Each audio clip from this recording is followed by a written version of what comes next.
इतकं सुंदर प्रोजेक्ट त्यांनी निर्माण केलं. आता जे कोणी बारामतीला ॲग्रो कनेक्शनला गेले तिथं हा प्रोजेक्ट कमर्शियल बेसिसला अवेलेबल झाला.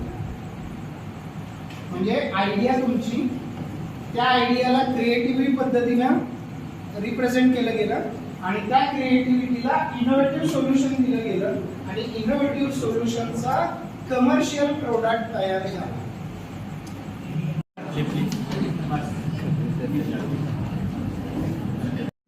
हे माहित करून घेणं, that is what simple nothing but the creativity. One more, this is one of my favourite example.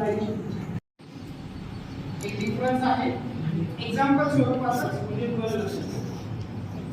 Creativity. मला चित्रात काय दिसतंय प्रयत्न करू शकतो. That is what innovation. जे तुम्ही डेली लाईफ मध्ये यूज करताय